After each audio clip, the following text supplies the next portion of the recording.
अब चाहिँ हामी जिरी आइपुग्यो। दोलखाको जिरी एकदमै हाम्रो गन्तव्य स्थल पनि आज यही हो। पछाडि ब्याकग्राउन्डमा जिरी देखिँदैछ, नेपालको स्विजरल्यान्ड। 2083 जेठ 16 गते शनिबारका दिन हामी 6 जना दाजुभाइहरू जडीबुटी बस पार्कबाट जिरी जाने बसमा चढेका थियौँ। जिरीसम्मको देशको क्षेत्रको भनेर बिचमा जुन बनेपा धुलिखेलतिरको बाटो छ त्यहाँ पनि एकदमै जाम पनि भयो, पानी परिरहेको थियो।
हामी अहिले मुडे बजारमा आइपुगेका छौँ।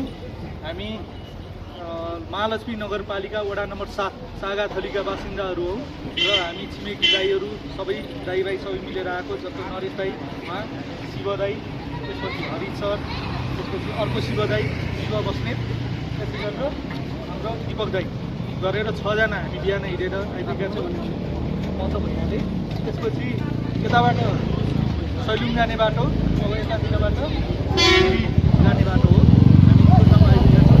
हामी भनेको चाहिँ विशेष गरी आलुको लागि प्रचलित जस्तो लाग्छ। हामी मुडेको आलु भनेर चिन्छौँ, धेरै ठाउँमा यो मुडेको आलु भनेर सुनिन्थ्यो। अब यहाँ मुडे बजार भन्दाखेरि त्यसलाई सम्झिन्छ। हामी अब यहाँबाट अगाडि बढ्नेछौँ। ल, धन्यवाद।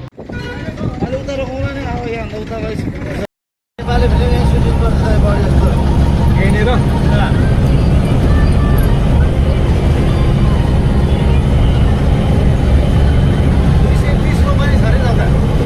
अनि पहिले खानी भएको पनि यतै हो।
जिरी आइपुग्यो। दोलखाको जिरी एकदमै हाम्रो गन्तव्य स्थल पनि आज यही हो। पछाडि ब्याकग्राउन्डमा जिरी देखिँदैछ,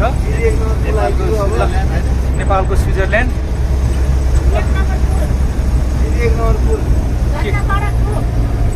के अब यो आयो होइन?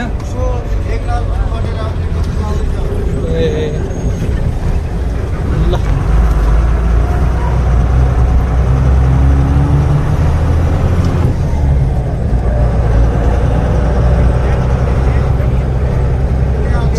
2 यो भने 2 नम्बर पुल होला हैन? 2 नम्बर पुल हो।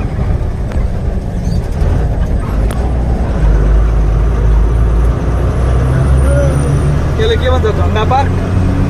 झन्डा पार्क हो यो? त्यस्तै त जस्तो लाग्यो। ए उता हो? यहाँ पनि झन्डै झन्डा देखायो उनीहरूले।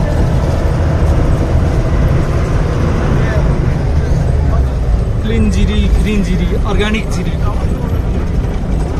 भन्ने आयो। ल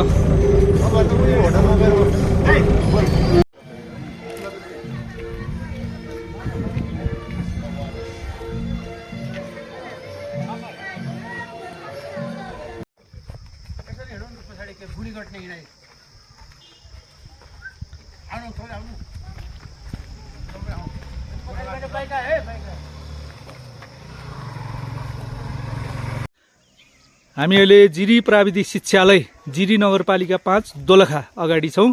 दाइहरू चट्टल अगाडि हिँड्दै हुनुहुन्छ। यस्तो रमणीय स्थान एकदमै चारैतिर पारिपट्टि ब्याकग्राउन्डमा एकदमै राम्रो वातावरण छ। ल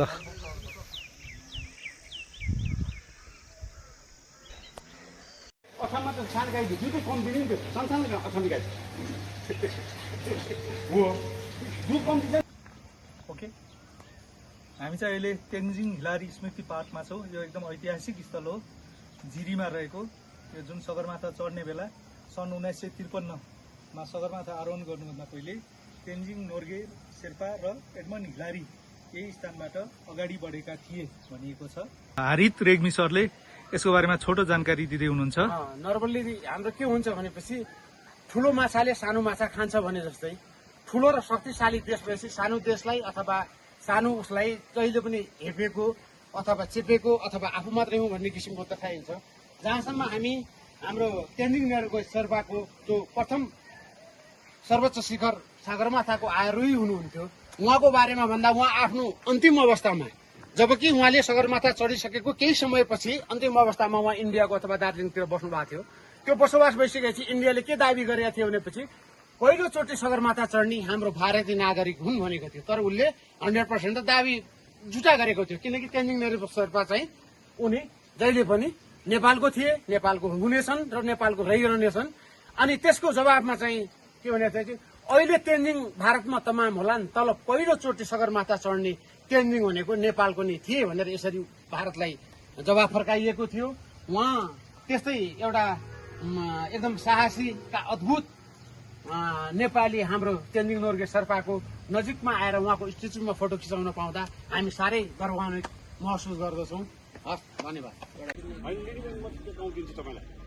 हामी चाहिँ अहिले यो जिरीबाट अगाडि बढेर जिरेश्वर महादेव गएर फर्क्यौँ। अनि पारिपट्टि एउटा त्यो गाउँ चाहिँ के हो, जिरीको यतापट्टि हो। गाउँको नाम चाहिँ ठ्याक्कै थाहा भएन, तर कति राम्रो दृश्य देखिराखेको छ। हामी यसरी यहाँबाट यो गेट छ, गेटबाट भित्र प्रस्थान गर्यो, तर खोल्सानेर जिरेश्वर महादेव रहेछ। यहाँ गाडीहरू पनि आउँछन् यहाँसम्म। यो आदिवासी जनजाति के को एउटा गाडी रहेछ, रिजर्भ, उहाँबाट आउनुभएको। हामी चाहिँ चट्ट लाएर यसरी यहाँसम्म आइपुग्यौँ। ल हाम्रो दाइहरू पारि उभिनु भएको छ फोटो खिच्नलाई रेडी पोजिसनमा। हामी जिरीको माथि रमिते डाँडा जाँदैछौँ। एकदमै पुरा तलबाट एउटा मन्दिर रहेछ, त्यहाँ मन्दिर आयो, त्यसपछि तेर्सो आएर त्यसपछि फेरि यो भर्याङ एकदमै उकालो रहेछ।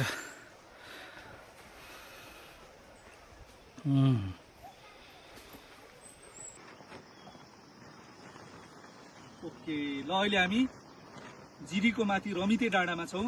रमिते डाँडाबाट यहाँबाट तलपट्टि एकदम बजार जिरी सब देखिँदो रहेछ, आनन्दको सब भ्यूहरू देखिन्छ। अनि यसलाई टोनी हागन इकोलोजिकल पार्क भनेको छ। यहाँ चाहिँ जुन स्विजरल्यान्डका भूगर्भविद हुन्, नेपालको एकदमै माया गर्ने टोनी हागन, नेपालमै धेरै अध्ययन अनुसन्धान गर्नुभएका, उहाँको स्मृतिमा टोनी हागन स्मृति पार्क इकोलोजिकल पार्क भनेर बनाइएको छ। त्यो पनि हामी सानो झलकहरू यहाँ देखाउँछौँ। र स्पेसल्ली यो डाँडोमा माथिपट्टि भावनाले सब जिरी छ, जुन बजारदेखि ल्याएर यस्तो सेरोफेरो सब देखिन्छ चलाएर। उहाँ साहित्यकार कुमार बस्नेतको पनि कुमार बस्नेतले समेत उहाँलाई चाहिँ विशेष मान सम्मान होइन। अब उहाँमा त म त यति धेरै व्यक्तित्व पाएँ कि हिजोदेखि नै उहाँसँग छु, मतलब सम्झनामा आज नाम चाहिँ के हजुरको? टेकबहादुर जिरेल भनेर कता सुनेको थिएँ। यदि जिरीमा उहाँलाई हामीले माइनस गरेर चाहिँ कुरा गर्यो भने त जिरी सम्पूर्ण रूपमा माइनस। अहिले पनि के सार्वजनिक केहीमा अहिले चाहिँ म करिब 32 वर्षसम्म हेडमास्टर के अरे स्कुलमा बसेँ यहीँको होइन जिरी स्कुलमा। हजुर जिरी स्कुल चाहिँ मेरो यो ठाउँको चाहिँ पहिलो स्कुल हो। जिरी अहिले जिरी मावि भन्छ, कुनै बेला जिरी उच्च मावि, कुनै बेला जिरी, तर जिरी स्कुल भन्नाले एकदम पुरानो जमानामा यही स्कुल मात्र हो। त्यसैले अहिले पनि अहिले पनि म जिरी स्कुललाई भन्छु। त्यहाँ मैले 30 वर्षभन्दा बढी पढाएँ। संस्थापकै हजुरै हो कि होइन मेरो मभन्दा संस्थापक अरू नै हुनुहुन्थ्यो। पहिलेकै जमानामा अनि म चाहिँ नि जिरेल समुदायमा जन्मेर त्यो स्कुलको चाहिँ पहिलो जिरेल हेडमास्टर पनि हो। फेरि उहाँलाई नेपाली अङ्ग्रेजी साहित्यको चाहिँ गहिरो ज्ञान, गीत सङ्गीत, गीत पनि गाउनु रहेछ। अहिले आउँदाखेरि उहाँले बब डिलनको कुराहरू गर्दै हुनुहुन्थ्यो कि वर्ड्सवर्थको कुरा गर्दै आयौँ हामी है। नेपाली साहित्यकारहरू चाहिँ एकछिन बिहानदेखि हामी त्यो कुरा चर्चा परिचर्चा गर्दैछौँ। अनि यस्तो उमेरमा उहाँको उमेर चाहिँ 73 मोर देन 73 भइसकेको छ है। तर पनि उहाँ चाहिँ हामीभन्दा पनि छिरछिरी हिँड्नु भएको छ यो उकालोमा है। एउटा किताबको यसो फोटो पनि लिनुहोस् न हजुर। यो चाहिँ शरद प्रधान, उहाँ चाहिँ पहिला कालिम्पोङको हो, पछि नेपाल टुरिज्म बोर्डको चाहिँ सिनियर डाइरेक्टर। अहिले उहाँले रेडियो के भने चलाउनु भएको चाहिँ टिभी नै हो। यो चाहिँ उहाँको लेख हो। के लेखा छ माथि? के जीवन? यो राम्रो यहाँ हजुरहरूले पढ्नै पर्ने किताब छ। जीवन भ्रम हो सिमोन भन्ने छ। उहाँको संसारभरिका मान्छेहरूको प्रसङ्ग मिलाएर ठाउँ ठाउँमा कतै यस्तो पनि शङ्का लाग्ने हामी आफैलाई पनि उहाँले उद्धरण गर्नु त भएको छैन भनेर त्यस्तो हामीलाई त्यस्तो आभास हुने। हजुरको नाम पनि के नि? म सबिन खनाल, म चाहिँ काठमाडौँबाट आएको। तपाईँ पनि केही म त्रिमूर्ति एकाडेमी काठमाडौँबाट अहिले हामी यहाँ आएका छौँ। हजुर हजुर। त्रिमूर्ति एकाडेमी काठमाडौँमा हजुरको चाहिँ नारायण गोपाल चोक चक्रपथमा छ। यसले चाहिँ खास गरी यो खाली व्यावसायिक हिसाबले मात्रै नभएर मानिसहरूलाई खास गरी विद्यार्थीहरूलाई चाहिँ एकदमै उनीहरूको आफ्नो कला संस्कृति परम्परामा उनीहरूलाई अझ बढी चाहिँ सक्रिय दिनाउन सकियोस् भन्ने ढङ्गले काम गर्छौँ हामी। त्यही सेन्समा उहाँसँग हाम्रो चाहिँ भेट भएको हो। Thank you very much. हामी चाहिँ माथिबाट झर्दै थियौँ। यहाँ एउटा कस्तो रोचक भइदियो भन्दाखेरि जुन टोनी एगन पार्कमा एउटा गीत लेखेको छ इङ्ग्लिसमा, त्यसैको स्रष्टा हुनुहुँदो रहेछ टेकबहादुर जिरेल। उहाँ यहाँको भुपू हेड सर पनि हुनुहुँदो रहेछ। यहाँको स्रष्टा सार्वजनिक व्यक्तित्व भन्ने कुरा भर्खरै थाहा पायो। त्यसको बारेमा हामीलाई पनि एकदम खुसी लाग्यो। त्यसको बारेमा उहाँसँगै छोटो जानकारी दिनु न उहाँलाई म अनुरोध पनि गर्छु। धन्यवाद। सायद 1-2 मिनट लाग्छ। त्यस बेला राउन्ड आजभन्दा 50 वर्ष भन्दा पनि अगाडि काठमाडौँमा पुस्तक पाइने ठाउँ भनेर लेखिएको हुन्थ्यो रत्न पुस्तक भण्डार। म एसएलसी पास गरेपछि पुस्तकको अलिकति पारखी नै हो। म त्यहाँ गएँ, किताब हेर्दै गएँ। एउटा नेपाल भन्ने पत्रिका किताब भेटायो निकै ठुलो साइजमा। अनि नेपाल भन्ने, अनि त्यसको राइटर टोनी हेगन। अनि यसो हेरेँ, मैले अङ्ग्रेजीमा होला भन्ने ठानेको थिएँ, तर त्यो स्विस जर्मनमा रहेछ, फ्रेन्च जर्मन कि स्विस जर्मनमा रहेछ। अनि तै पनि मैले पल्टाएर हेर्दाखेरि 2वटा कुराले मलाई त्यो पुस्तकले आकर्षण गर्यो। एउटा चाहिँ त्यहाँ जिरी सिक्रीको खोलाको छेउमा एउटा लिङ्गे पिङ खेलिरहेको एकजना भाइको तस्बिर फोटो, त्यो मेरै नजिकको मान्छेको थियो, त्यो केटाको अहिले पनि जीवितै हुनुहुन्छ। अनि अर्को पल्टाउँदै जाँदाखेरि त्यो पुस्तकभित्र मेरो आँखा त्यही परेछ। जिरी भ्याली, सिक्री भ्याली 1950 तिर सम्भवतः नेपालको यस्तो गाउँ होला, कतिपय थोरै मात्र होला जसको नाम चाहिँ ग्लोबलाइज भएको छ। जिरी र सिक्री 1950 पछाडि टोनी हेगनको प्रसिद्ध पुस्तकमा चाहिँ ग्लोबलाइज हो यो नाउँ। अनि मैले स्विस जर्मनमा भए पनि त्यो फोटोको कारणले जिरी र सिक्री भ्याली भन्ने नाम उच्चारण गरेको लेखेको कारणले त्यो किताब किन्न चाहेँ। अनि पुस्तक सायद रत्नप्रसाद श्रेष्ठ नै हुनुपर्छ त्यसबाट र पुस्तक भण्डार।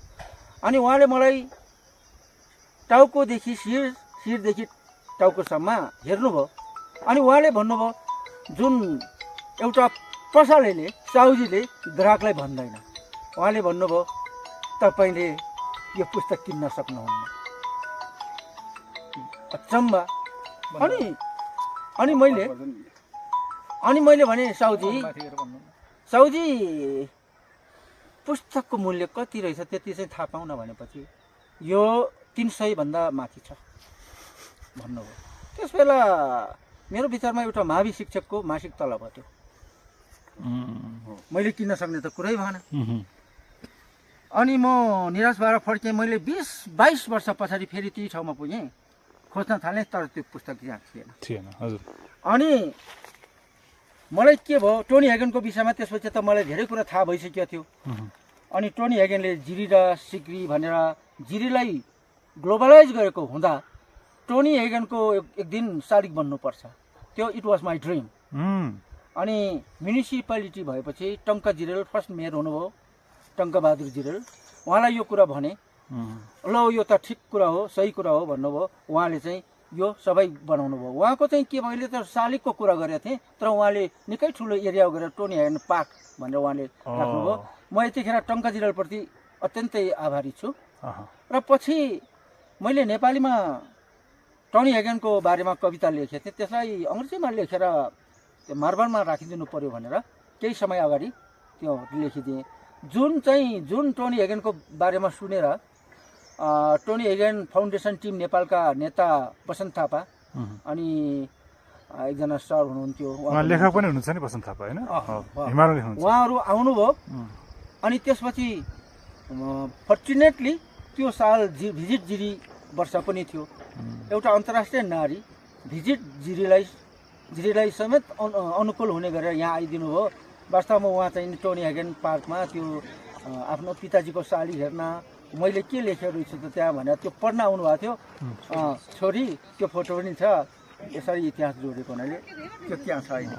यति धेरै ठुलो काम अनि गर्नु एउटा त्यो गरिदिउँ न, जस्तो यो बाटो कसरी यो पुरै मान्छेले बोकेर बनायो, यो ढुङ्गा मान्छेले बोकेर ढुङ्गा बनाएर गिटी बालुवा सबै गरेर एउटा त्यो भयो। अनि माथि त्यो जुन बनाउनु भयो नि, यो डाँडामा यहाँबाट सबै ठाउँ देखिन्छ जिरी भन्ने तरिकाले एउटा कन्सेप्ट कसरी बन्यो माथि, त्यही तरिकाले बनाइयो होइन? हो, यो चाहिँ टोनी हेगन आएर माथि पनि गएको ठाउँ होला, त्यो के हो? यो चाहिँ अलि अग्लो ठाउँ पनि छ। अर्को कुरा यसको वरिपरि जुन किसिमको यो चाहिँ हामीले कतै रोपेको होइन, यो नेचुरली यो जङ्गल छ र यो निकै ठुलो, अब त्यो मेजरमेन्ट कति छ त्यो चाहिँ थाहा छैन, ठुलो चाहिँ जङ्गलको भाग छ। अनि त्यहाँबाट हेर्दाखेरि तल डाउन बजारको दृश्य अर्कै देखिन्छ। अनि त्योभन्दा माथिको पहाडहरू पनि देखिन्छ। त्यहाँबाट चेर्दोङ देखिन्छ, त्यहाँबाट दक्षिणतिरको तामे पहाड देखिन्छ, जिरी खोला पनि सलल बजेको त्यहाँ देश देखिन्छ। टोनी हेगन पनि यहाँ आएर मन पराएको त्यस्तो के? टोनी हेगन चाहिँ जिरीमा आएको यो बाटो हिँडेको उहाँ। ए तलपट्टि त्यो छ नि, जस्तो तेन्जिङ नोर्गे र त्यसको चाहिँ के हो त्यो? तेन्जिङ नोर्गेको तेन्जिङ र हिलरीको कुरा चाहिँ कस्तो होला भने, मेरो सोचमा यहाँका मान्छेहरूले अलिकति थाहा नभएको कुरा नि गर्नुभएको छ। मेरो अनुभवमा Tenzing Norgay he never came to this valley, किनभने तलबाटै जाने मूल बाटो थियो, त्यही मूल बाटो पक्रेर उहाँ जानुभयो, त्यही मूल बाटो गएर वरपार गर्नुभयो, यो यहाँ आएन। तर हिलरी चाहिँ हि केम मेनी टाइम्स, तर त्यसको प्रुफ चाहिँ छैन। त्यो प्रुफ चाहिँ मसँग छ फेरि, किनभने म जिरी स्कुलको विद्यार्थी 1970 को डिसेम्बरमा सोलुखुम्बुको हिलरी स्कुलबाट, प्राइमेरी स्कुलबाट 4 जना शेर्पा केटाहरू लिएर जिरी स्कुलमा आउनुभयो। त्यस बेलाको Jiri multipurpose development house, Jiri multipurpose high school. अनि काठमाडौँ होइन, के अरे हिलरीको त्यो हिमालमा पढेका विद्यार्थीको लागि जिरी मल्टिपर्पज स्कुल धेरै ठिक हुनसक्छ भनेर ल्याउनु भयो। त्यस बेला पङ्क्तिबद्ध भएर हामीले हिलरीलाई चाहिँ नि स्वागत गरेका थियौँ। तर त्योभन्दा धेरै पटक तल स्विस उसमा चाहिँ आए, जेएमडिपी अफिसमा, उहाँहरूसँग कुनै लिखटो छैन। तर हाम्रो सरहरू चाहिँ अलिकति राम्रै रेकर्ड राख्न सक्ने हुनाले भिजिटर्स बुकमा उहाँहरूले लेख्नु भएको छ। त्यहाँको फाइन बिल्डिङ्स भनेर, र त्यस बेला इक्जाम भइरहेको बेला थियो, अनि यति best wishes to the students and all teachers भनेर उहाँले लेख्नु भएको त्यसमा चाहिँ कसैले नचिन्ने सिग्नेचर छ। मैले पत्ता लगाएँ, त्यसलाई प्रिजर्भ गरेर राखेको छ, अहिले पनि छ। अनि यसको अर्थ तल जुन शालीको रूपमा छ नि त्यो उहाँहरूको सम्मानमा बनाइए मात्रै हो। यहाँ उहाँको ठाउँको सम्बन्ध त उहाँ आउनु भएको हो र यो जिरी त गेटवे टु माउन्ट एभरेस्ट पनि हो। कुनै पनि वर्ल्ड सिटिजनको स्ट्याचु जहाँ राख्दा पनि त्यो अमान्य हुँदैन। अनि तेन्जिङ नोर्गे चाहिँ यहाँ आउनु भएन, मेरो उसमा तलबाट हिँड्नुभयो, तर यो जिरी नगरपालिकालाई छोएर त्यस बेलाको जिरी गाविस गाउँ पञ्चायतले छोएर जानुभएको हो। अनि हिलारी त धेरै टाइम हेरेँ, एउटा चाहिँ लिखितै कुरा भनिहालेँ, जिरी स्कुलमा एउटा ऊ छ, हामीले पङ्क्तिबद्ध भएर उहाँलाई स्वागत गरेका थियौँ। दोस्रो टाइम चाहिँ 1-2 वर्ष पछाडि मैले उहाँलाई ब्रिटिस एम्बेसीमा भेटेको। त्यसको चाहिँ अब मेरो भनाइ मात्र, उहाँ छत्रे टोपी लाएर, हाफ कमिज लाएर, हाफ प्यान्ट, त्यसलाई छुटे भन्छ, हाफ प्यान्ट लाएर गर्मी समयमा जेठतिर ब्रिटिस एम्बेसीको एउटा पार्टीमा दिउँसो आउनु भएको छ। अनि त्यस बेला मैले भेटेर तपाईँलाई दोस्रो पटक भेट भयो, मैले त एसएलसी पास गरिसकेँ भनेपछि त्यो अन्तर्राष्ट्रिय मानवले मलाई ढाप मारेर स्याबासी पनि दिएको छ। त्यसको त रेकर्ड त छैन। यसरी मलाई आज यी कुराहरू सुनाउन पाउँदा खुसी पनि एकदमै खुसी लाग्यो। धन्यवाद, धेरै कुरा प्रश्न पारिदिनु भयो हामीलाई। यहाँ चाहिँ एउटा विशेष प्रकारको उन्यु देखाउँदैछौँ हामी। हेर्नु त कस्तो खालको मजाको, यस्तो मजाको उन्यु फुल नै ढुङ्गो टुसाउने भनेर भन्छन्, त्यस्तै खालको यो कस्तो फुल त होइन होला, यो के हो, रमाइलो दृश्य। यो बिचमा जिरीभन्दा पर माथि जिरेश्वर महादेव जाने बाटो नै यो रहेछ। हाय हाय ल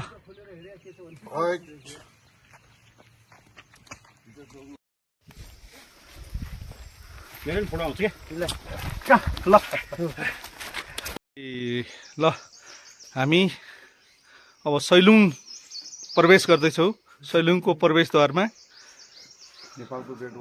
नेपालको ग्रेट वाल पनि भन्छ यसलाई, होइन? अब कस्तो छ हामी हेर्दैछौँ। एउटा हामी 5जना भएका छौँ, 6जना थियो। दिपक दाई चाहिँ अहिले कोठामै बस्नुभयो, उहाँको खुट्टो अलिक समस्या भएको हुनाले दुख्यो भन्नुभयो। त्यस कारणले गर्दाखेरि अब हामी अरू 5जना चाहिँ प्रवेश गर्दैछौँ। ल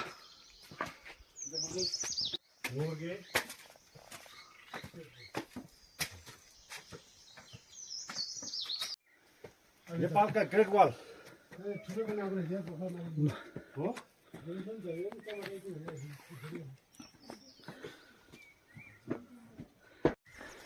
माथिल्लो एउटा स्टेसनमा आइपुग्यौँ हामी। सैलुङको माथि के हो त्यो स्तूपा जस्तो देखिरहेको छ। ल यता दाइहरू चट्ट लाएर उभिनु भएको छ। वातावरण त क्या मजाको देखिने यार। यता नि देखाउ न।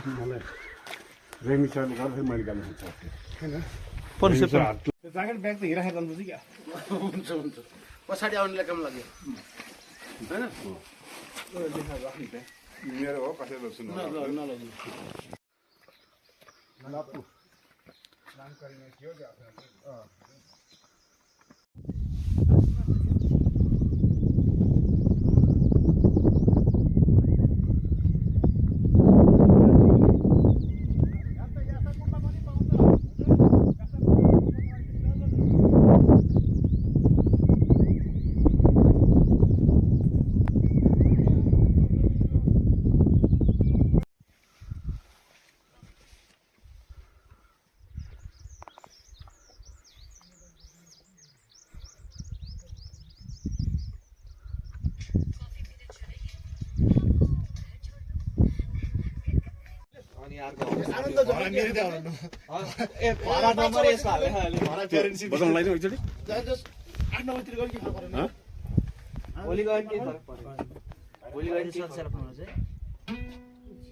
काट्ने होला भनेको त त्यो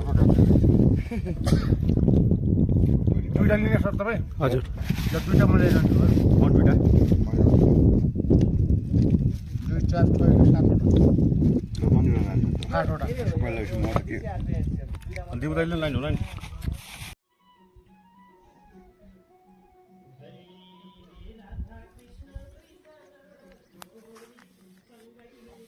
क्या राम्रो चट्ट लाएर सैलुङमा आइपुग्यो।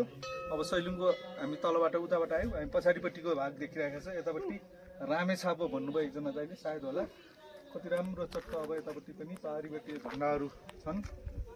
यस्तो राम्रो दृश्य यो रमाइलो छ।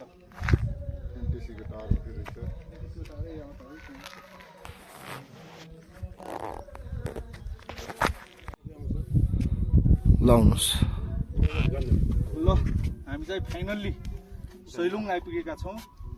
तलबाट अब बिहान हिँडेर तलबाट आउँदाखेरि त्यो सैलुङको अब माथि आएर यो टावर भयो। टावरबाट यो चारैतिरको दृश्य देखिँदो रहेछ। अब उता दोलखाको सम्पूर्ण भागहरू, अर्कोतिर फेरि रामेछाप पनि हो अरे उता। रमणीय बिहान आज घाम पनि लागेको छ मजाले। अब अझै आकाश खुल्न त धेरै बाँकी छ। पारितिर हिमालहरू देखिराखेका छन् अलिअलि।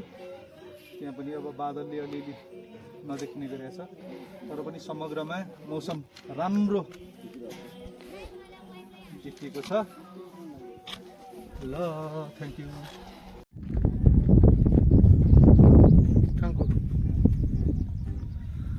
हरि सर यसो एक्सपिरियन्स भन्नु न आजको कस्तो लाग्यो तपाईँहरूलाई? वरिपरिको दृश्य, यहाँको वातावरण। हिजो बेलुका बसेको ठाउँबाट यहाँ सैलुङतिर आउँदा साह्रै चिसो होला, अत्याधिक चिसो हुन्छ भन्ने किसिमको कुरो जुन सम्झिएको थियो त्यो चाहिँ भएन। एकदम आनन्दको मौसम भयो। हल्का हावा चलेर चिसोको अनुभूति हुन पाइएन। ठाउँ अत्यन्त सुन्दर छ, एकदम शान्त छ, रमणीय छ। जता हेऱ्यो थुम्का थम्की, जता हेऱ्यो पहाड, हरियो चौरहरू।